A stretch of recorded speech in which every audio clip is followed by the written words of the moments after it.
दर्पण सूत्र है। यह क्वेश्चन नंबर 1 क्वेश्चन इसलिए रखे हुए हैं कि हम पोल लिए हुए थे, कुछ दिन पहले पोल किए हुए थे। आपको स्क्रीनशॉट मिल जाएगा, देख सकते हैं अभी सामने आपको स्क्रीनशॉट मिल रहा होगा। उसमें मैक्सिमम बच्चे ने गलत किया है, ठीक है। मैक्सिमम बच्चे क्या किए हैं, गलत किए हुए हैं। उनको अभी तक दर्पण सूत्र मालूम नहीं है। तो देखिए दर्पण सूत्र जो होता है ना 1/v plus 1/u equal to 1/f होता है, यानी कि ऑप्शन नंबर इसका डी क्या हो जाएगा, राइट आंसर हो जाएगा। इसका आंसर क्या हो जाएगा, ऑप्शन नंबर डी इसका राइट आंसर हो जाएगा। इसको हम सिद्ध भी किए हुए हैं, उसका भी लिंक आपको डिस्क्रिप्शन बॉक्स में मिल जाएगा, तो जाकर उसको भी आप एक बार विजिट करके देख लीजिएगा। चलिए आगे बढ़ते हैं क्वेश्चन नंबर 2 की तरफ। क्वेश्चन नंबर 2 है, किसी दर्पण में केवल आभासी प्रतिबिंब बनेगा। किसी दर्पण में केवल आभासी प्रतिबिंब बनेगा। आभासी का मतलब क्या होता है उसको समझते हैं सबसे पहले।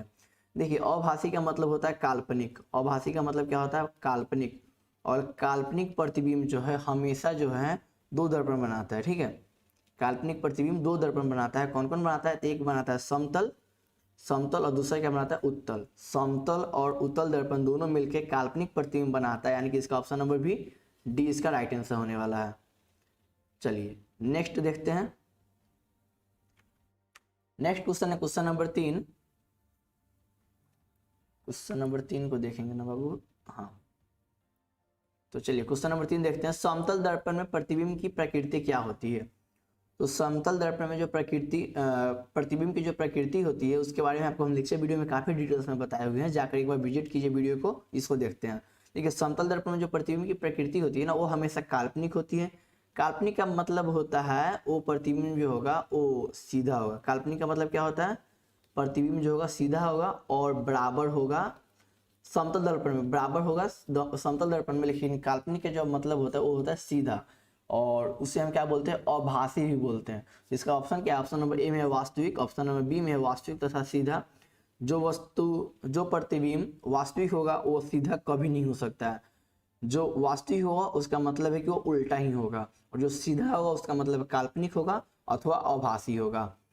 वास्तविक और उल्टा ये भी नहीं हो सकता है। आभासी तथा बराबर होगा। तो आपको हम बताया जो प्रतिबिंब सीधा होता है वो आभासी भी होगा और काल्पनिक भी होगा। आभासी का मतलब ही काल्पनिक होता है, उसका दो नाम है, आभासी कहिए या काल्पनिक कहिए। तो आभासी और बराबर प्रतिबिंब बनाएगा, यानी कि इसका भी राइट आंसर क्या हो जाएगा, ऑप्शन नंबर डी हो जाएगा। अगला क्वेश्चन देखते हैं क्वेश्चन नंबर 4।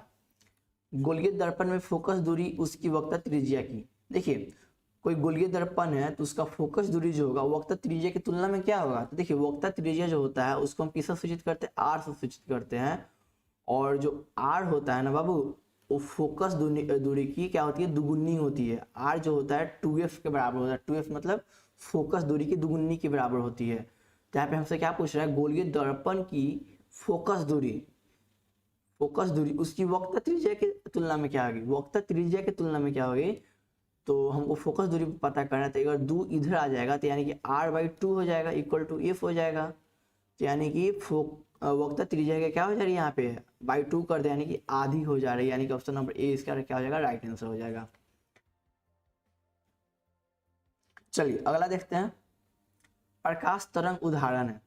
तो प्रकाश तरंग जो उदाहरण है ना विद्युत चुंबकीय तरंग का उदाहरण है। क्या है, विद्युत चुंबकीय तरंग का उदाहरण है, यानी कि इसका ऑप्शन नंबर बी यहाँ पे राइट आंसर होने वाला है।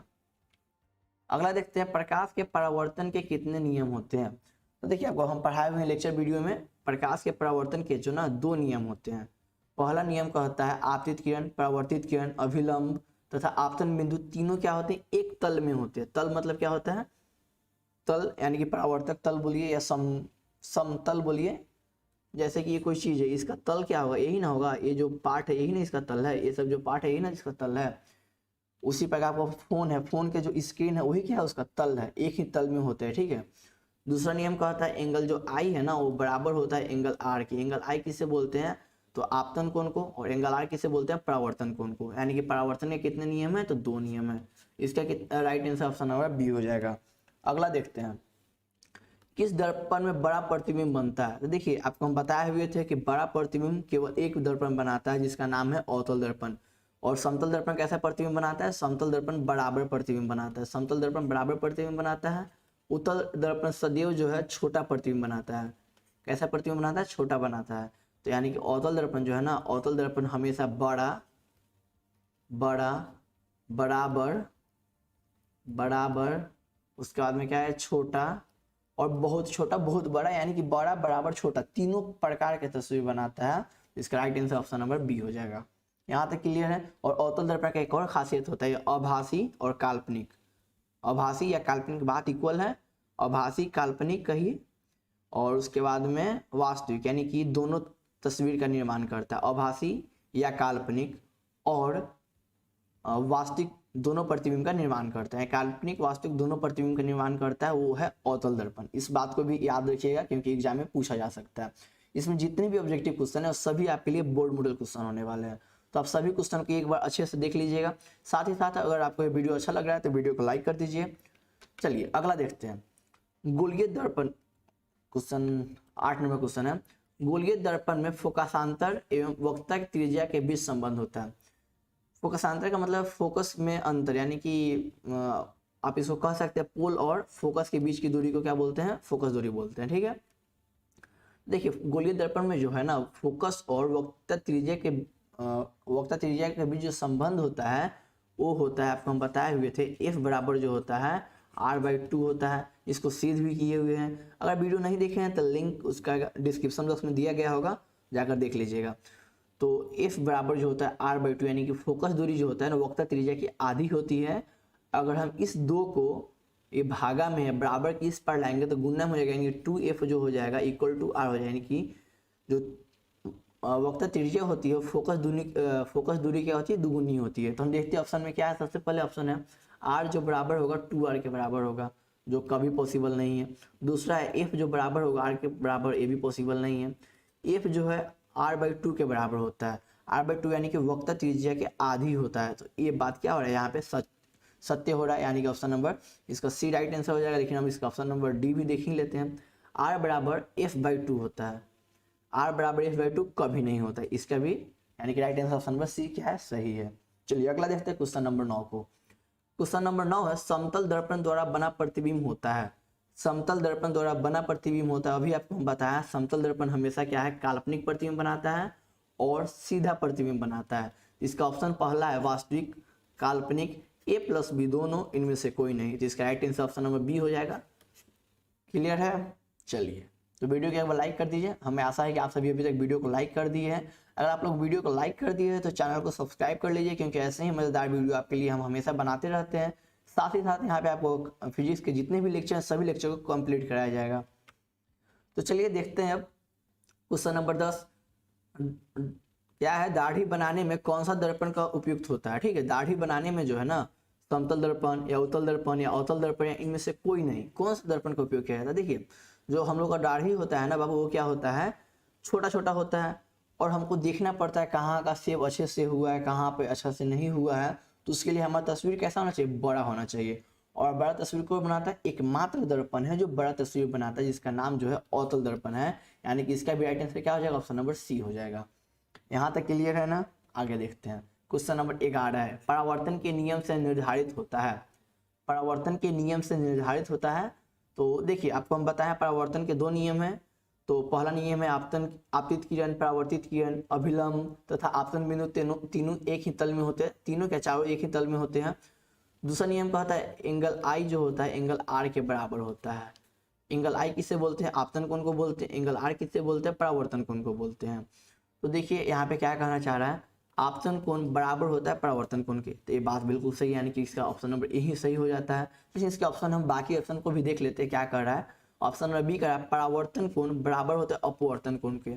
बाबू तो अभी आप प्रकाश का परावर्तन पढ़े हैं तो उसमें अपवर्तन आया कहाँ से, पॉसिबल नहीं है ना, ये भी गलत है। आपतन कोण बराबर होता है विचलन कोण के, ना बाबा ना, ये कभी नहीं होगा। ऑप्शन नंबर डी इनमें से कोई नहीं, तो ये भी नहीं होगा, यानी कि ऑप्शन नंबर ए इसका राइट आंसर हो जाएगा। विचलन कोण के बारे में ये आपको हम पढ़ाए हुए हैं लेक्चर वीडियो में। अगर आप अभी तक नहीं देखे हो तो एक बार आपसे काइंडली रिक्वेस्ट है कि ये वीडियो को जाकर देख लीजिए। काफ़ी मज़ेदार वीडियो है, काफ़ी अच्छा लगेगा आप लोगों को। और आपको वीडियो पसंद पे तो वीडियो को लाइक भी कर दीजिएगा, अपने दोस्तों के पास शेयर भी कर दीजिएगा। अगला क्वेश्चन देखते हैं, क्वेश्चन नंबर जो 12 है किसी अवतल दर्पण द्वारा काल्पनिक सीधा तथा आवर्धित प्रतिबिंब बनता है जब वस्तु स्थिर होती है। देखिए कोई एक ऐसा दर्पण है, यानी कि जिसका नाम है अवतल दर्पण, जिसके द्वारा काल्पनिक प्रतिबिंब बनता है, सीधा प्रतिबिंब बनता है और आवर्धित। काल्पनिक मतलब होता है उल्टा, काल्पनिक यानी कि उल्टा, काल्पनिक यानी कि सीधा, बातों बरोबर बात इक्वल पड़ता है ना बाबू। आपको हम बताया काल्पनिक प्रतिबिंब बनेगा तो वो अपने कुछ साथ कुछ लेकर आएगा। क्या लेकर आएगा? तो वो हमेशा सीधा प्रतिबिंब बनाएगा। ओ बाबू सॉरी, यहाँ पे उल्टा हम लिख दिए, उसके लिए हम क्षमा चाहते हैं। काल्पनिक प्रतिबिंब जो होता है ना बाबू, हमेशा क्या करता है? सीधा प्रतिबिंब बनाता है। और वास्तविक प्रतिबिंब हमेशा उल्टा प्रतिबिंब बनाता है। तो काल्पनिक प्रतिबिंब जब भी आएगा तो सीधा प्रतिबिंब बनाएगा। और आवर्धित प्रतिबिंब बनाने की बात हो रहा है अवतल दर्पण द्वारा, ठीक है।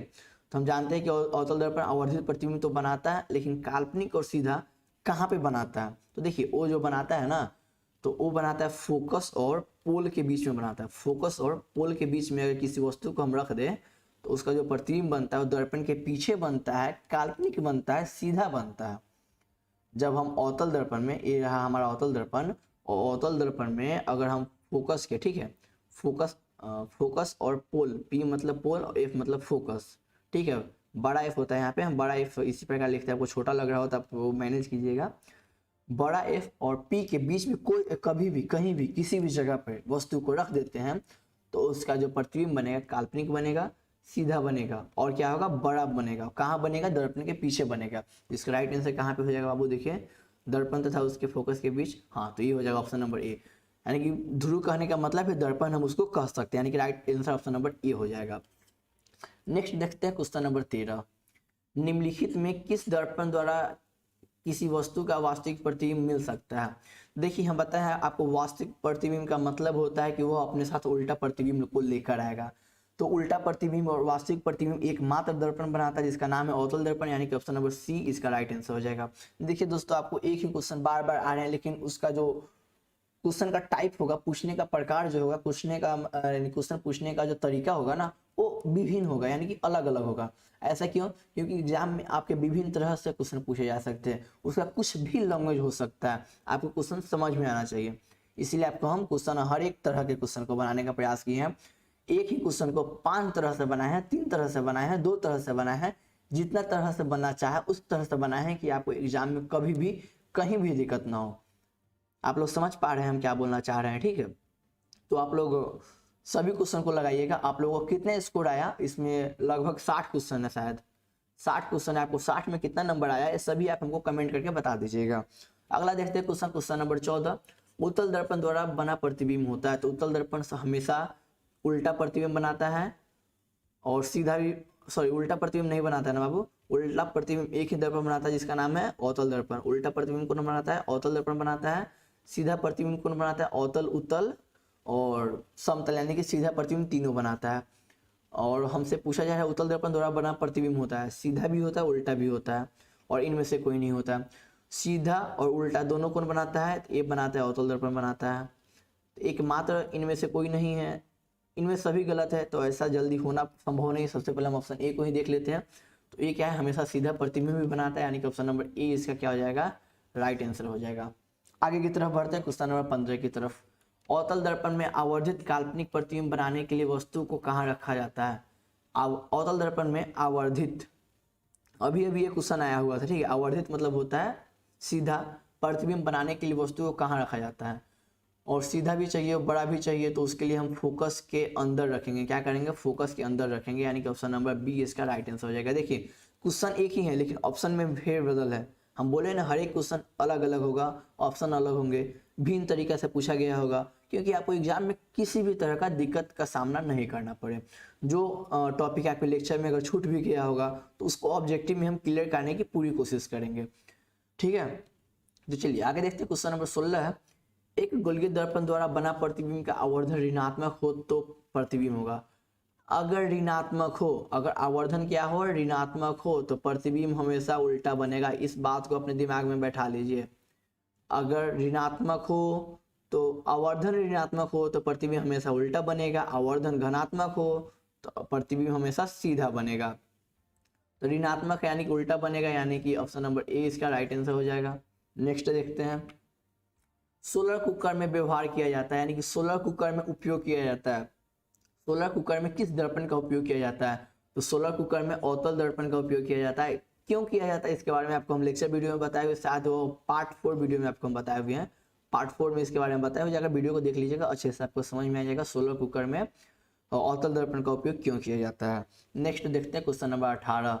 मोटर चालक के सामने दर्पण, मोटर चालक के सामने दर्पण लगा होता है। देखिए, चाहे वो मोटर चालक हो, चाहे वह बस चालक हो, या चाहे वह कोई भी गाड़ी हो, तो उसका जो साइड मिरर होता है ना बाबू, वो होता है उत्तल दर्पण। क्यों होता है कि उत्तल दर्पण जो होता है छोटा प्रतिबिंब बनाता है और इसका दृष्टि क्षेत्र क्या होता है, वो अधिक होता है। क्या होता है, इसका दृष्टि क्षेत्र अधिक होता है, जिसके कारण उत्तल दर्पण का निर्माण उत्तल दर्पण यहाँ पे लगाया जाता है। इसके बारे में और गहन अध्ययन चाहिए तो उसके लिए आपको लेक्चर वीडियो देखना पड़ेगा। लेक्चर वीडियो में इस सभी बातों को बताया गया है, जिसका लिंक आपको डिस्क्रिप्शन बॉक्स में गिवन है, तो जाकर एक बार वीडियो को देख लीजिए। इसका right answer option number C हो जाएगा। अगला देखते हैं, सर्च लाइट का परावर्तक सतह होता है। तो देखिए बाबू, सर्च लाइट का जो परावर्तक सतह होता है वो होता है अवतल दर्पण होता है। क्या होता है, अवतल दर्पण होता है, यानी कि ऑप्शन नंबर बी होता है। इस सभी के बारे में लेक्चर वीडियो में बताया गया है। क्वेश्चन नंबर 20 है, प्रकाश की किरण गमन करती है। तो देखिए, प्रकाश की किरण जो है हमेशा सीधी रेखा में गमन करती है। क्या करती है, हमेशा सीधी रेखा में गमन करती है, यानी कि ऑप्शन नंबर ए क्या हो जाएगा, इसका राइट आंसर हो जाएगा। अगला देखते हैं, निर्वात में प्रकाश की चाल होती है। आपको हम बताए हुए थे बाबू, निर्वात में प्रकाश की चाल होती है 3 लाख किलोमीटर प्रति सेकेंड। आपको हम बताए हुए थे 3 लाख किलोमीटर प्रति सेकेंड होती है। और यहाँ पे ऑप्शन जो है ना बाबू, यहाँ पे जो भी 8 है, यहाँ पे भी 8 है, यहाँ पर भी 8 है, और यहाँ पर भी 8 है, और यहाँ पर भी 8 है। 4 8 है ना, ये चारों पावर में, यानी कि 10 टू पावर 8 होगा सब जगह, ठीक है। तो यहाँ पे मीटर है, यहाँ पे सेंटीमीटर है, किलोमीटर है, मिलीमीटर है। तो आपको हम यहाँ पे बताए हुए थे किस प्रकार होता है। देखिए, 3 लाख किलोमीटर होता है ना, 3 लाख किलोमीटर होता है, 3 लाख किलोमीटर प्रति सेकेंड होता है। तो आपको हम बताए हुए थे, किलो क्या एक प्रीफिक्स है, इसको हम बदल के 1000 कर सकते हैं। 1000 से गुना करेंगे यानी कि 3 जीरो और पड़ जाएंगे। तो इसको हम इस प्रकार भी तो लिख सकते हैं, 3 जीरो पहले कर लेते हैं, ठीक है। यहाँ पे एक और जीरो हो जाएगा बाबू, यहाँ पे गया, 1 मिनट। हम सबको इरेज करते हैं, क्या सबको इरेज करते हैं। यहाँ पे हम प्रीफिक्स, यहाँ पे आप लोग समझ रहे हैं ना, यहाँ पे 8 होगा, ऊपर 8 होगा। जो 8 है ना, ये ऊपर होने वाला है। 8 कहाँ होने वाला है, ऊपर होने वाला है, यानी कि पावर में होने वाला है। अगर हम 3 लाख में क्या करें बाबू, 3 लाख में क्या करें, 1000 से गुना कर दे और मीटर प्रति सेकेंड कर दे। क्लियर है यहाँ तक ना, क्योंकि के जगह पे हम लगा सकते हैं 1000। आपको हम बताए हुए लेक्चर वीडियो में पार्ट 1 में ही इसको बताए हुए, काफ़ी डिटेल्स में बताए हुए इसकी, इसमें थोड़ा हम ज़्यादा टाइम भी लिए हुए हैं, ठीक है। तो उसको देखिए, काफ़ी अच्छे से आपको समझ में आ जाएगा। तो देखिए, यहाँ पे हम इसको गुना करेंगे तो कितने जीरो हो जाएंगे, तो देख सकते हैं आप कितने जीरो होने वाले हैं, मीटर प्रति सेकेंड हो जाएंगे। तो 3 2 5 2 7 1 8 जीरो हो जाएगा ना। इसको हम इस प्रकार भी तो लिख सकते हैं, 3 × 10 टू पावर 8 मीटर प्रति सेकेंड, यानी कि इसका ऑप्शन नंबर 8 क्या हो जाएगा, ये क्या हो जाएगा, राइट हो जाएगा, यानी कि मीटर प्रति सेकेंड। 3 × 10 टू पावर 8 मीटर प्रति सेकेंड। अगला देखते हैं, काल्पनिक प्रतिबिंब हमेशा जो होता है उल्टा होता है, सॉरी सीधा होता है, यानी कि ऑप्शन नंबर ए यहाँ पे राइट आंसर हो जाएगा। अगला क्वेश्चन देखते हैं, क्वेश्चन है किसी वस्तु का, ओ बाबू यहाँ पे देखते हैं अगला क्वेश्चन जो होता है। अगला क्वेश्चन आता है हमारे, किसी वस्तु का आवर्धित काल्पनिक प्रतिबिंब बनता है। किसी वस्तु का जो आवर्धित होता है, आवर्धित मतलब क्या होता है, बड़ा होता है। आवर्धित मतलब क्या होता है, बड़ा जो होता है, बड़ा और काल्पनिक प्रतिबिंब बनता है, कहाँ पे बनता है, तो अवतल दर्पण में बनता है, यानी कि ऑप्शन नंबर ए इसका भी राइट आंसर हो जाएगा। अगला देखते हैं क्वेश्चन नंबर जो 24 है, दंत विशेषज्ञ किस दर्पण का उपयोग मरीजों के दांतों को बड़ा प्रतिबिंब देखने के लिए करता है। देखिए, दंत विशेषज्ञ की बात किया जा रहा है और अपने क्वेश्चन में कह रहा है कि बड़ा प्रतिबिंब करने के लिए, अगर बड़ा प्रतिबिंब करना चाहेगा तो ऑटोमेटिक समतल दर्पण का उपयोग करेगा। अगर छोटा प्रतिबिंब करना होता तो उत्तल दर्पण का भी उपयोग कर सकता है, अवतल का भी कर सकता है। लेकिन सदैव क्या होता है, जब छोटा की बात आता है तो उत्तल दर्पण का ही उपयोग किया जाता है, और जब बड़ा की बात है तो अवतल दर्पण का उपयोग किया जाता है, यानी कि यहाँ पे right answer option number B हो जाएगा। अगला देखते हैं, एक उत्तल दर्पण में हमेशा प्रतिबिंब हो, एक उत्तल दर्पण में बना प्रतिबिंब हमेशा होगा, तो ऑटोमेटिक है काल्पनिक होगा, काल्पनिक होगा तो ऑटोमेटिक है सीधा होगा, तो काल्पनिक और आवर्धित होगा ना, ना ना ये गलत है बाबू। वास्तविक और आवर्धित होगा, ये भी गलत है। काल्पनिक और छोटा होगा, ये राइट है। काल्पनिक होगा और छोटा होगा, यानी कि ऑप्शन नंबर बी यहाँ पे राइट आंसर हो जाएगा। चलिए नेक्स्ट देखते हैं क्वेश्चन नंबर 26। ऐसा पदार्थ जिससे होकर प्रकाश आसानी से पार कर जाए, यानी कि पार कर जाता है, कहे जाते हैं। देखिए, वैसा पदार्थ जिससे प्रकाश की पूर्ण किरणें आप मतलब पार कर जाए, उसे पारदर्शी पदार्थ कहते हैं। क्या कहते हैं, पारदर्शी। एग्जाम्पल के लिए आप समझ सकते हैं, आपका जो घर में क्या होगा, शीशा। दर्पण नहीं बाबू, आपको हम बताए हुए दर्पण और शीशा में अंतर क्या होता है, आपको हम लेक्चर वीडियो में बताए हुए। शीशा, आपके घर का जो शीशा होगा ना, यानी कि जो शीशा होता है ना, वो बहुत अच्छे से आपको पारदर्शी का एक बहुत अच्छा उदाहरण होने वाला है। यानी कि आपका जो मोबाइल का टेम्पल ग्लास बोलते हैं ना हम लोग, टेम्पल ग्लास, वो क्या है, पारदर्शी का एक बहुत बेहतर उदाहरण है। नेक्स्ट देखते हैं 27 नंबर, चंद्रमा किस प्रकार के वस्तु का उदाहरण है। अच्छा, किस प्रकार के वस्तु का उदाहरण, तो ऑप्शन पढ़ना पड़ेगा, अप्रदीप्त, प्रदीप्त, प्रदीप्त या अप्रदीप्त, इनमें से कोई नहीं। तो आपको हम बताए हुए थे बाबू, चंद्रमा जो है ना एक मिरर की तरह काम करता है। क्या करता है, एक मिरर की तरह कार्य करता है और सूर्य की किरणों को परावर्तित कर देता है, जिससे हम लोगों को लगता है कि चंद्रमा क्या है, अपना प्रकाश हम लोगों को दे रहा है, लेकिन वह अपना प्रकाश हम लोगों को नहीं देता है, यानी कि वह अप्रदीप्त वस्तु हो जाएगा। यानी कि ऑप्शन नंबर यहाँ पे ए इसका क्या हो जाएगा, राइट आंसर हो जाएगा। अगला देखते हैं, यदि किसी बीम का प्रतिबिंब का आवर्धन ऋणात्मक हो तो उस प्रतिबिंब की प्रकृति क्या होगी। यदि किसी बीम का प्रतिबिंब, बीम मतलब क्या होता है बाबू, वस्तु होता है, बीम मतलब क्या होता है, वस्तु का प्रतिबिंब का आवर्धन, आवर्धन मतलब आवर्धन आपको बताए हुए हैं ना बाबू, एम जैसे सूचित करते हैं, इसके बारे में लेक्चर वीडियो में बताए हुए हैं। तो अगर ऋणात्मक होता, आपको हम बताएं ऋणात्मक है, इसका मतलब उल्टा है, ऋणात्मक है तो उल्टा, तो उस प्रतिबिंब की प्रकृति क्या होगी, तो उल्टा होगी, यानी कि वास्तविक होगी, उल्टा यानी कि वास्तविक होती है। ए राइट आंसर हो जाएगा। अगला देखते हैं क्वेश्चन नंबर, ओ बाबू 29 नंबर क्वेश्चन नहीं है क्या, चलिए 29 नंबर क्वेश्चन नहीं है, क्वेश्चन नंबर 30 देखते हैं, पता ना कुछ कारण छूट गया होगा। संयुग्मी में फोकस संभव है केवल, देखिए समयुग्मी जो होता है ना उसमें अवतल दर्पण में सिर्फ फोकस संभव है, यानी कि ऑप्शन नंबर बी यहाँ पे राइट आंसर हो जाएगा। अगला देखते हैं क्वेश्चन नंबर 31, एक उत्तल दर्पण की फोकस दूरी 20 सेंटीमीटर है तो उसकी वक्रता त्रिज्या होगी। आपको बताया फोकस दूरी जो होती है वक्रता त्रिज्या की क्या होती है, फोकस दूरी जो होती है वक्रता त्रिज्या की क्या होती है, दुगुनी होती है। फोकस दूरी जो होती है, फोकस दूरी जो होती है ना वक्रता त्रिज्या की आधी होती है, यानी कि वक्रता त्रिज्या फोकस दूरी की दुगुनी होती है, यानी कि 2f होती है। अगर ये 20 सेंटीमीटर है तो इसमें अगर 2 से गुना करें, 20 × 2 सेंटीमीटर कर दे, यानी कि इसका आंसर क्या हो जाएगा, 40 सेंटीमीटर हो जाएगा, यानी कि ऑप्शन नंबर इसका डी राइट आंसर हो जाएगा। अगला देखते हैं, निम्नलिखित में से कौन उत्तल दर्पण की फोकस दूरी है जिसकी वक्रता त्रिज्या 32 सेंटीमीटर। निम्नलिखित में से कौन उत्तल दर्पण की फोकस दूरी है, उत्तल दर्पण की क्या है, फोकस दूरी है जिसकी वक्रता त्रिज्या 32 सेंटीमीटर है। चलिए आपको हम थोड़ा रिवाइज कराते हैं। उत्तल दर्पण कैसा होता है, उससे उत्तल, उससे उभरा हुआ होता है, और उत्तल दर्पण का फोकस दूरी कहाँ पे होता है, इधर होता है ना, दर्पण के पीछे होता है। इसका परावर्तक सतह क्या होता है, अंदर की तरफ से रंगा हुआ होता है, देखिएगा यहाँ पे इस प्रकार का क्या होता है, उत्तल दर्पण होता है। इसका क्या हो जाएगा, ये फोकस हो जाएगा। जब कोई प्रकाश की किरण यहाँ से आएगी ना बाबू तो फोकस से होकर गुजरती हुई महसूस होगी। चलिए इसको हटाइए, इस बात को हटाते हैं हम लोग, यहाँ समझते हैं। अब अगर उसकी फोकस दूरी क्या होगी, निम्नलिखित में से कौन उत्तल दर्पण की फोकस दूरी जिसकी वक्रता त्रिज्या क्या होगी, 32 सेंटीमीटर। इसकी वक्रता त्रिज्या यहाँ पे मान लेते हैं, यहाँ पे वक्रता त्रिज्या, इसकी वक्रता त्रिज्या क्या है, 32 सेंटीमीटर। यहाँ से यहाँ तक इसकी दूरी क्या है, 32 सेंटीमीटर है, ठीक है, 32 सेंटीमीटर इसकी दूरी है। इसकी फोकस दूरी क्या होगी आपको हम बताए हुए हैं, प्लस माइनस यहाँ पे लगा हुआ है, इसलिए आपको हम यहाँ पे दिक्कत हो रहा है, आपको हम समझाने की प्रयास कर रहे हैं। आपको नहीं करती है परिपाटी में आपको बताए होंगे, परावर्तन अपवर्तन कोण की दिशा में, अपवर्तित किरण की दिशा में, अपवर्तित किरण की दिशा में जो दूरी नापी जाती है वो क्या होती है, धनात्मक होती है। धनात्मक यानी कि प्लस होती है। देखिए अपवर्तन क्या, परावर्तन अपवर्तन किरण है ना, आपतित किरण है, तो आपतित किरण की दिशा में देखिए यही आपतित किरण है ना, इधर जा रही है किरण, किधर जा रही है, इधर जा रही है, तो इधर जा रही है, यानी कि हम फोकस को भी यहाँ से नापते हैं ना, पोल से नापते हैं, ऑटोमेटिक ये धनात्मक दूरी होने वाली है, और धनात्मक होगी तो वक्रता त्रिज्या 32 सेंटीमीटर है, क्या है 32 सेंटीमीटर है, तो इसकी आधी ही ना फोकस होगी, यानी कि 16 सेंटीमीटर होगी। 16 सेंटीमीटर किस में होगी, तो प्लस में होगी, यानी कि इसका right answer option number C हो जाएगा। नेक्स्ट देखते हैं, एक मनुष्य समतल दर्पण की ओर 3 सेंटीमीटर प्रति सेकंड की चाल से आ रहा है तो मनुष्य को दर्पण में अपने प्रतिबिंब किस चाल से आता हुआ प्रतीत होगा। ये भी काफी इंटरेस्टिंग क्वेश्चन है, इसके बारे में समझते हैं। इसको थ्योरी को हम क्लियर कर देंगे यहाँ पे, इसको हम लेक्चर वीडियो में नहीं बताए हुए थे, तो इस थ्योरी को हम यहाँ पे क्लियर करते हैं, ठीक है। इस थ्योरी को समझने का प्रयास कीजिएगा। सपोज कीजिए यह एक दर्पण है, मतलब हाँ ये एक सतह है और यह इसका क्या है, एक दर्पण है, और ये दर्पण को हम परावर्तक सतह को बना दिए हैं, और यहाँ पे क्या है, एक वस्तु का प्रतिबिंब है, क्या है, एक प्रतिबिंब है, और ये क्या है, वस्तु है।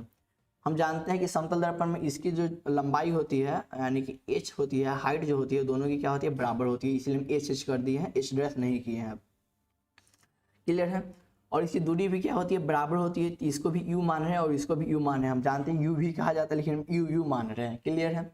देखिए अगर ये 3 सेंटीमीटर क्या है बाबू, 3 सेंटीमीटर प्रति सेकंड की चाल से चल रहा है ना, और ये भी 3 सेंटीमीटर प्रति सेकंड की चाल से चल रहा है, तो देखिए इसके तुलना में यानी कि ये भी जो वस्तु है ना, वो वस्तु अगर देखता है, ये जो वस्तु है अगर ये देखता है तो इसको क्या लगेगा, डबल यानी कि दुगुना की तेजी में आ रही है, यानी कि उसको लगेगा कि 6 सेंटीमीटर की तेजी में आ रही है, यानी कि इसका राइट आंसर का जो ऑप्शन नंबर सी हो जाएगा। तो यहाँ पे कॉन्सेप्ट समझिएगा। लेकिन जो चाल होती है रियल में, वास्तव में जो चाल होती है ना बाबू, वो चाल क्या होती है, जो इसकी चाल होगी ना वो भी इसकी चाल होगी, यानी कि दोनों चाल क्या होती है, आपस में बराबर होती है। लेकिन वही वस्तु देखेगा, यानी कि ये वाला जो वस्तु है, ये वस्तु देखेगा कि इसका जो चाल कितना आ रहा है, इसका चाल कैसा हो रहा है, तो इसका चाल डबल प्रतीत होगा, यानी कि इसका right answer option number C होने वाला है। बात समझिए यहाँ पे बात समझने का प्रयास कीजिएगा, क्या कहना चाह रहे हैं। देखिए वस्तु की तुलना में, वस्तु की जो तुलना में जो होगा ना, प्रतिबिंब की जो चाल होगी वो दुगुनी हो जाएगी, क्या हो जाएगी, दुगुनी हो जाएगी। और लेकिन उसकी चाल जो होती है वास्तव में क्या होती है, उसकी चाल जो होती है बराबर होती है। चाल क्या होती है, बराबर होती है। जो चाल वस्तु की चाल होती है वही चाल क्या होती है, प्रतिबिंब की भी चाल होती है। लेकिन वस्तु की तुलना में, वस्तु अगर उस वस्तु को, प्रतिबिंब को देखता है कि किस चाल से आ रही है, तो उसको लगेगा कि वह डबल चाल से आ रही है, यानी कि दुगुनी चाल से आ रही है, चाल से आ रही है। ठीक है, यहाँ तक क्लियर है ना। चलिए आगे देखते हैं। हमको आशा है कि आप सभी को यहाँ तक क्लियर होगा। आप सभी को क्लियर है तो वीडियो को लाइक कर दीजिए, अपने दोस्तों के पास शेयर भी कर दीजिए। आगे देखते हैं, अगला क्वेश्चन है क्वेश्चन नंबर 34। यदि किसी वस्तु को एक दर्पण के सामने निकट रखने पर प्रतिबिंब सीधा बने किंतु दूर रखने पर उल्टा प्रतिबिंब बने तो वह दर्पण होगा। देखिए बात समझिएगा, यहाँ पे क्या करें। यदि किसी वस्तु को एक दर्पण के सामने निकट रखने पर प्रतिबिंब सीधा बने, किंतु किंतु यहाँ पे लग रहा है दूर रखने पर उल्टा, प्रतिबिंब एक बार सीधा बना है और एक बार उल्टा बन रहा है, तो हम जानते हैं एक ही दर्पण है जो उल्टा, सीधा, बड़ा, छोटा, बराबर प्रतिबिंब बना सकता है, उसका नाम है बाबू अवतल दर्पण। तो राइट आंसर इसका भी क्या हो जाएगा, ऑप्शन नंबर बी हो जाएगा। अगला देखते हैं क्वेश्चन नंबर 35 है। यदि किसी वस्तु को एक दर्पण के सम्मुख किसी भी दूरी पर रखने से उस वस्तु का प्रतिबिंब सदैव सीधा और छोटा बनता है तो वह दर्पण होगा। हम जानते हैं सदैव छोटा प्रतिबिंब एक ही दर्पण बनाता है, चाहे कहीं भी रखिए, कहीं भी वस्तु की मतलब स्थिति हो, कहीं भी हो, तो है उसका नाम है उत्तल दर्पण, यानी कि ऑप्शन नंबर इसका भी बी क्या हो जाएगा, राइट हो जाएगा। अगला देखते हैं क्वेश्चन नंबर 36। उत्तल दर्पण में प्रतिबिंब सदैव बनता है। उत्तल दर्पण में सदैव जो प्रतिबिंब बनता है ना, वो कहाँ बनता है, ध्रुव और फोकस के बीच बनता है। ध्रुव और फोकस के बीच बनता है, हम कह सकते हैं फोकस पर भी बनता है। ठीक है, यानी कि इसका right answer option number C हो जाएगा, क्योंकि इसमें ऑप्शन जो है वक्ता केंद्र और फोकस के बीच बनता है, तो बाबू ये गलत बात है। वक्ता केंद्र तथा अनंत के बीच बनता है, ये भी गलत है। कहीं भी बन सकता है ना, कहीं भी नहीं बनता है। कहीं भी कहने का मतलब वक्ता केंद्र भी आ जाएगा, तो इसका ऑप्शन नंबर सी ही बच रहा है ना, तो इसका right answer option number C हो जाएगा। अगला देखते हैं क्वेश्चन नंबर 37 है। किसी वस्तु को हम सीधा तभी देख पाते हैं जब वस्तु प्रकाश को, किसी वस्तु को हम तभी देख पाते हैं, सीधा नहीं है बाबू, हम किसी वस्तु को तभी देख पाते हैं जब वस्तु जो है ना प्रकाश को क्या करता है, परावर्तित करता है, यानी कि प्रकाश की किरणों को परावर्तित करता है। देखिए जब ये कोई वस्तु है, ठीक है, ये कोई क्या है, वस्तु है, और इसको हम देख पाते हैं अपनी आंखों से। अगर हम देख पा रहे हैं तो क्या होता है, यहाँ पे कोई प्रकाश की किरण आ रही है ना, तो यहाँ से प्रकाश की किरण हमारे आंखों तक पहुँचती है, जिसके कारण हम क्या करते हैं, इस वस्तु को देख पाते हैं। नहीं तो इस वस्तु को हम कभी नहीं देख पाते हैं। यहाँ पे अगर आपसे क्वेश्चन पूछा जाए, हम किसी वस्तु को देख पाते हैं किसके सहायता से, परावर्तन की सहायता से, अपवर्तन की सहायता से। परावर्तन की सहायता हो उसमें तो ऑप्शन नंबर ए हो जाएगा, परावर्तन की सहायता से। अगला देखते हैं क्वेश्चन नंबर जो 38 है। किसी दर्पण में वास्तविक प्रतिबिंब नहीं बन सकता है। तो वास्तविक प्रतिबिंब नहीं बन सकता है, समतल दर्पण में नहीं बन सकता है और उत्तल दर्पण में नहीं बन सकता है। यहाँ पे देखिए ऑप्शन है समतल दर्पण में, तो ठीक है सर, समतल दर्पण तो इसका राइट आंसर होना ही चाहिए।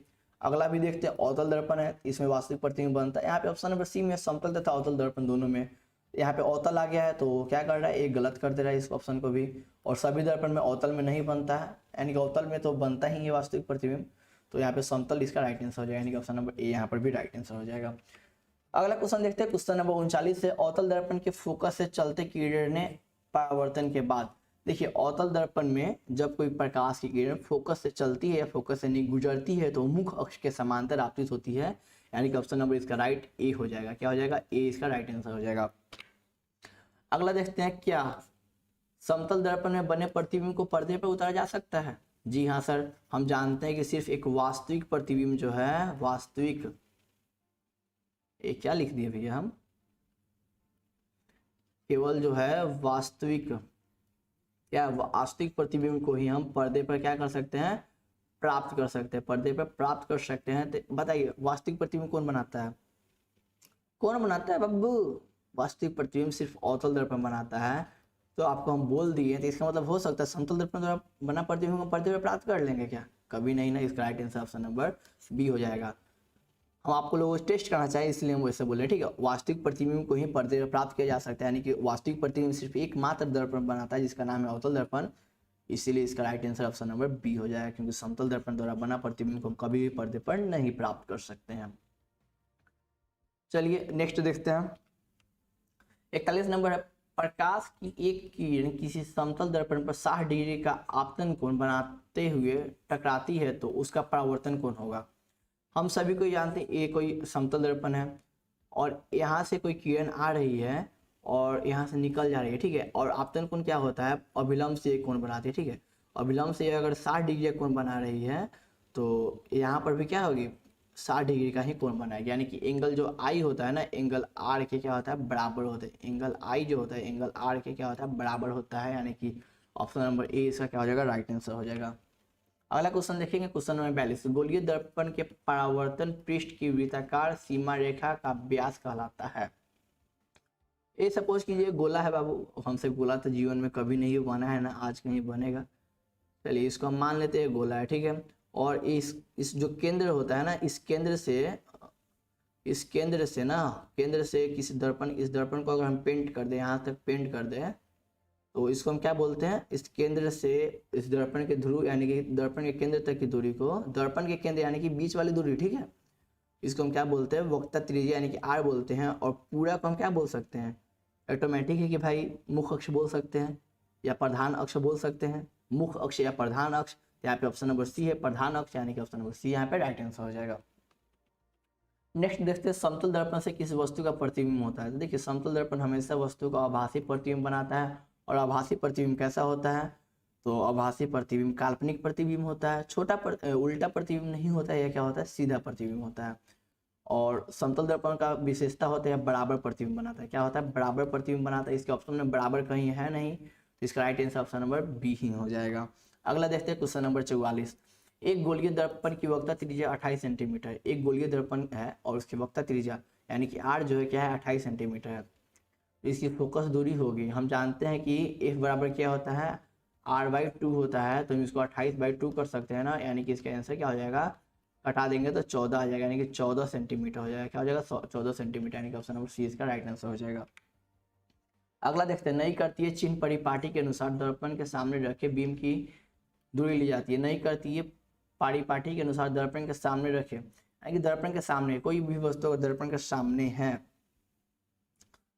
कोई भी वस्तु अगर दर्पण के क्या है, सामने है, तो सोचिए ये मान गए ये अवतल दर्पण है, ठीक है। अगर इसके सामने इधर है, इसका परावर्तक इधर से अगर हम इसको पेंट करते हैं तो ये क्या हो जाएगा, उत्तल दर्पण हो जाएगा। और उत्तल दर्पण के सामने किसी वस्तु को रखते हैं तो क्या हो रही है, आपतित किरण की परावर्तित दिशा में जा रही है ना, विपरीत दिशा में जा रही है, तो ऑटोमेटिकली निरात्मक हो जाएगी, ऋणात्मक हो जाएगी। अगर हम उत्तल दर्पण लेते हैं, ठीक है, तो उत्तल दर्पण के सामने यहाँ यहीं पे रखेंगे, कहीं भी रखेंगे, ऑटोमेटिक ये भी आपतित किरण की विपरीत दिशा में जाएगा, ऋणात्मक, इसका राइट आंसर हो जाएगा। अगला देखते हैं क्वेश्चन नंबर 46, नाई द्वारा प्रयोग किए जाने वाला दर्पण है। नाई एक दर्पण का प्रयोग करता है, वो जो होता है नाई कैसा दर्पण प्रयोग करेगा, पहले एक बात सोचिए, नाई जो है हमेशा बड़ा दर्पण प्रयोग करेगा। क्यों बड़ा उपयोग करेगा, क्योंकि हम जानते हैं केस जो होता है हमारा छोटा होता है, हम चेक करेंगे ना बाबू कहाँ पे मेरा केस जो है अच्छे से कटा है, कहाँ पे अच्छे से सेव हुआ है, कहाँ पे मेरा मतलब केस का अच्छे से कटिंग नहीं किया गया, उसके लिए कैसा प्रतिबिंब चाहिए, कम से कम बड़ा प्रतिबिंब तो चाहिए। तो बड़ा प्रतिबिंब एकमात्र दर्पण बनाते हैं जिसका नाम क्या है, अवतल दर्पण, यानी कि इसका ऑप्शन नंबर बी क्या हो जाएगा, राइट आंसर हो जाएगा। अगला देखते हैं, गोलीय दर्पण का परावर्तक पृष्ठ विकृत हो सकता है। देखिए गोलीय दर्पण का जो यानी कि गोलीय दर्पण का परावर्तक सतह कैसा हो सकता है। देखिए गोलीय दर्पण में अवतल दर्पण भी आते हैं, उत्तल दर्पण भी आते हैं। अवतल क्या है, अवतल, और क्या है, उत्तल। अवतल उससे क्या होता है, उससे होता है उभड़ा, यानी कि उभड़ा हुआ भी हो सकता है, यानी कि बाहर, उभड़ा मतलब क्या होता है, बाहर की तरफ। और देखिए और मतलब क्या होता है, अंदर, यानी कि अंदर की तरफ भी हो सकता है। अंदर की तरफ कौन सा दर्पण होता है? तो अवतल दर्पण होता है। अवतल दर्पण कैसा दर्पण है? तो गोलीय दर्पण है। उत्तल दर्पण भी क्या है? गोलीय दर्पण है। तो यहाँ पे क्या हो जाएगा? इसका राइट आंसर अंदर और बाहर की ओर हो सकता है, यानी कि ऑप्शन नंबर सी इसका राइट आंसर हो जाएगा। अगला देखते हैं क्वेश्चन नंबर 48। वह गोलीय दर्पण जो बाहर की तरफ विकृत हो सकता है। अच्छा, अभी हम बताएं बाहर की तरफ। बाहर की तरफ यानी कि उभरा हुआ हो, बाहर की तरफ यानी कि उभरा हुआ हो, तो ऊ से उभरा हुआ, ऊ से क्या हो जाएगा? उत्तल। ऊ से उभरा हुआ और ऊ से उत्तल दर्पण हो जाएगा, यानी कि ऑप्शन नंबर बी इसका राइट आंसर हो जाएगा। अगला देखते हैं गोलीय दर्पण की वक्ता त्रिज्या, वक्ता केंद्र को किस अक्ष से निरूपित किया जाता है? देखिए, वक्ता केंद्र, वक्ता केंद्र, सेंटर ऑफ कर्वेचर, इसको इंग्लिश में क्या बोलते हैं? सेंटर ऑफ कर्वेचर बोलते हैं, यानी कि सी से सूचित किया जाता है, यानी कि ऑप्शन नंबर ए इसका राइट आंसर हो जाएगा। अगला देखते हैं गोलीय दर्पण के परावर्तक पृष्ठ के केंद्र को दर्पण को कहा जाता है। गोलीय दर्पण के परावर्तक पृष्ठ के केंद्र को दर्पण को कहा जाता है। हम क्वेश्चन समझ नहीं पाए। गोलीय दर्पण के परावर्तक पृष्ठ, अच्छा कोई गोलीय दर्पण है, ठीक है, मान के एक कोई गोलीय दर्पण, इसको हम मान लेते हैं, क्या है मानते, क्या है ही बाबू, अवतल दर्पण है। और इसे क्या मानते, इसे क्या, एक मिनट ब्रो, ये अवतल दर्पण है और ये हमारा क्या है? ये हमारा क्या हो जाएगा बाबू? ये हमारा क्या हो जाएगा? उत्तल दर्पण हो जाएगा, ठीक है। ये हमारा उत्तल दर्पण हो गया ना। और इसका जो दर्पण का केंद्र, ये दर्पण का केंद्र इसी को ना मानेंगे हम, और दर्पण का केंद्र इसी को ना मानेंगे, तो ये सभी हमारा क्या हो जाता है? ये सभी क्या हो जाता है? ध्रुव हो जाते हैं। इसे हम लोग क्या बोलते हैं? पोल बोलते हैं। तो इसे किससे सूचित करते हैं? पी से सूचित करते हैं, यानी कि ऑप्शन नंबर बी इसका राइट आंसर हो जाएगा। अगला देखते हैं क्वेश्चन नंबर 51। जिस वस्तु से प्रकाश निकलती है वह कहा जाता है, तो उसे प्रकाश स्रोत कहा जाता है। क्या बोला जाता है? जिस वस्तु से प्रकाश निकलती है उसे प्रकाश स्रोत बोला जाता है, यानी कि ऑप्शन नंबर ए इसका राइट आंसर हो जाएगा। आपको वीडियो अच्छा लग रहा है तो वीडियो को लाइक कर दीजिए बाबू, और हमें आशा है कि आप सभी अभी तक लाइक कर ही दिए होंगे। इतना कहने के बाद आप लोग बहुत अच्छे विद्यार्थी है, तो आप लोग लाइक तो कर ही देंगे। तो एक बार सिर्फ इस वीडियो चैनल को क्या कर लीजिए? सब्सक्राइब कर लीजिए, क्योंकि सब्सक्राइब कर लीजिएगा तो हम लोगों का भी मोटिवेशन मिलता है, और जिससे आप लोगों के लिए हम नए नए कंटेंट लाते रहेंगे। और बेल आइकन को ऑल पर सेट कर लीजिए, जिससे हमारी वीडियो, आने वाली वीडियो का नोटिफिकेशन आपको आसानी से मिल सके। प्रकाश की किरणें का पथ दर्शाने वाले चित्रों को कहा जाता है। प्रकाश की किरणें के पथ दर्शाने, आपको हम बताए हुए थे कि किरण आरेख जो है ना, प्रकाश की किरणें को पथ को दर्शाती है, यानी कि ऑप्शन नंबर ए क्या हो जाएगा? राइट आंसर हो जाएगा। अगला देखते हैं क्वेश्चन नंबर 53। निम्नलिखित में कौन सा कथन सत्य नहीं है? तो कथन की बात आ रही है तो हमको चारों कथन को पढ़ना पड़ेगा। प्रकाश ऊर्जा का एक रूप है, ऑटोमेटिक है भैया, हम बताए हुए थे ये। Light is the form of energy, बताए हुए थे ना। प्रकाश सरल रेखा में चलता प्रतीत होता है, बिल्कुल बात सही है। प्रकाश हमेशा सरल रेखा में चलता प्रतीत होता है। ऑप्शन नंबर डी देख लेते हैं, उसके बाद ऑप्शन नंबर सी देखेंगे। आभासी प्रतिबिंब को पर्दे में प्राप्त नहीं किया जा सकता है, बात सही है। आभासी, सिर्फ वास्तविक प्रतिबिंब को, किसको? सिर्फ वास्तविक प्रतिबिंब को पर्दे में प्राप्त किया जा सकता है, ये भी बात सही है, ये भी बात सही है और ये भी बात सही है। जब तीन बात सही हो गया तो ऑटोमेटिक चौथा बात गलत होगा, लेकिन हम चौथा बात को पढ़ेंगे, देखेंगे क्या गलत है। समतल दर्पण प्रकाश का एक अच्छा अवशोषक है। अवशोषक यानी कि प्रकाश को अंदर, अपने अंदर समा लेता है ना, ना ना, समतल दर्पण अपने अंदर प्रकाश को समा लेता है? कभी नहीं, वो परावर्तन करता है, यानी कि ऑप्शन नंबर इसका सी क्या हो जाएगा? राइट आंसर हो जाएगा। अगला देखते हैं, ऐसा पदार्थ जिनसे होकर प्रकाश एक छोटा सा भाग ही पार कर सकता है। प्रकाश का एक छोटा सा भाग पार कर सके, यानी कि एक ऐसा जिस प्रकार पारदर्शी में क्या होता है? प्रकाश पूर्ण रूप से पार कर जाता है, लेकिन इसमें प्रकाश पूर्ण रूप से पार नहीं करेगा, हल्का सा पार करेगा, तो उसे बोलते हैं पारभासी कहते हैं। इसका बेस्ट एग्जाम्पल आपको लेना है तो आपके घर में कोई शीशा है तो उसको रगड़ दीजिए, और रगड़ने के बाद क्या होगा? उस पर स्क्रेच आ जाएगा, जिसका बोलते हैं स्क्रेच, और स्क्रेच के आर पार अच्छा दिखाई नहीं देता है, प्रकाश आने की पूर्ण रूप से पार नहीं करता। दूसरा देखना है तो अपने माथे में अगर तेल लगाए होंगे तो पेपर फाड़िए, माथे में रगड़िए, उस चार पर देखिए, दिखाई देगा लेकिन धुंधला दिखाई देगा, यानी कि पारभासी इसका राइट आंसर हो जाएगा। ऑप्शन नंबर क्या हो जाएगा? सी इसका राइट आंसर हो जाएगा। अगला देखते हैं, आपतन कोण होता है। आपतन कोण क्या होता है बाबू? तो आपतित किरण और दर्पण की सतह के बीच का कोण होता है? नहीं बाबू। परावर्तित किरण और दर्पण के बीच का कोण होता है? ये भी नहीं। आपतित किरण और आपतन बिंदु पर होता है? ना ना ना। खींचे गए अभिलंब और आपतित किरण के बीच का कोण होता है? जी हाँ सर। देखिए, ये जो मान गए ये दर्पण है ना, ये निकल गया प्रकाश की किरण, और यहाँ पे क्या है? अभिलंब है, ये हमारा अभिलंब है, तो जो आपतन कोण होता है इसी यही ना होता है, तो ये क्या होता है? इसको हम क्या बोलते हैं? आपतित किरण, और इसे क्या बोलते हैं? अभिलंब। आपतित किरण और अभिलंब के बीच के कोण होगा ना, यानी कि ऑप्शन नंबर डी यहाँ पे राइट आंसर हो जाएगा। अगला क्वेश्चन देखते हैं, क्वेश्चन नंबर 26 है। एक प्रकाश की किरण एक समतल दर्पण पर लंबवत आपतित होती है तो परावर्तित कोण का मान होगा। देखिएगा क्वेश्चन फिर से समझिएगा, एक प्रकाश की किरण एक समतल दर्पण पर लंबवत आपतित होता है तो परावर्तन कोण का मान होगा। तो देखिए यहाँ पे हाँ, ए रहा हमारा क्या है समतल दर्पण, और उस पर क्या हो रहा है, कोई किरण लंबवत पड़ रहा है, क्या हो रहा है, लंबवत पड़ रहा है, ठीक है। लंबवत आपतित होता है तो परावर्तन कोण का मान होगा, तो परावर्तन कोण क्या हो जाएगा, इसी पर प्रकाश की किरण वापस लौट जाएगा तो परावर्तन कोण का जो मान हो जाएगा वो 0 डिग्री हो जाएगा, यानी कि ऑप्शन नंबर ए क्या हो जाएगा, यहाँ पे राइट आंसर हो जाएगा। परावर्तन कोण का तो कोई मान ही नहीं हो रहा है बाबू, यहाँ पे परावर्तन कोण बन कहाँ रहा है, उसी पथ पे निकल जा रहा है, उसी पथ पे आएगा तो यहाँ पे कोई एंगल का निर्माण हो रहा है, नहीं हो रहा है, तो 0 डिग्री हो जाएगा, automatic right answer option number A हो जाएगा। अब देखेंगे दो समांतर समतल दर्पण के बीच रखी गई वस्तु का सिद्धांत कितने प्रतिबिंब बना सकते हैं। चलिए हम इसे समतल दर्पण है, ठीक है, दो समांतर समतल दर्पण, और यहाँ पर भी क्या है, एक समतल दर्पण है, दोनों बराबर है, और यहाँ पे एक आदमी को खड़ा कर दिया जाए, इसका कितना प्रतिबिंब बनेगा। तो बाबू इसमें इतने प्रतिबिंब बन जाएंगे ना, इतने बन जाएंगे कि आप उसे गिन नहीं पाइएगा कभी भी। अगर हम गिन नहीं पाते तो उसको क्या बोलते हैं, इनफाइनाइट बोलते हैं। इनफाइनाइट मतलब क्या होता है, अनंत होता है, यानी कि option number D right answer हो जाएगा। अगला देखते हैं, प्रकाश की एक किरण समतल दर्पण पर लंबवत आपतित होती है तो दर्पण द्वारा किरण के पक्ष में उत्पन्न विचलन कोण का मान होगा। सोचिए, दर्पण द्वारा किरण के पक्ष में दर्पण कोण का मान होगा। इस क्वेश्चन का आंसर तो बाबू हम नहीं बताएंगे, क्यों नहीं बताएंगे, क्योंकि आपको हम विचलन कोण के बारे में भी पढ़ा है, जाकर लेक्चर वीडियो देखिए आप, लेक्चर वीडियो में आपको बहुत अच्छे से समझाया गया है। तो 58 नंबर क्वेश्चन का आंसर आपको क्या करना है, कमेंट करना है। क्या करना है बाबू, कमेंट करना है। लेकिन एक शर्त है, शर्त ये है कि आपको कमेंट में किस प्रकार लिखना है, लिखना है सर 58 नंबर क्वेश्चन का आंसर ऑप्शन नंबर फलना ABC या डी जो भी हो सही होगा, जो आप पूछे हुए थे। सर जो आप क्वेश्चन पूछे हुए थे उसका आंसर ऑप्शन नंबर डी होगा, या सर 58 नंबर क्वेश्चन का आंसर ए होने वाला है, या भैया जो बोलना है बाबू वो बोल सकते हैं, ठीक है।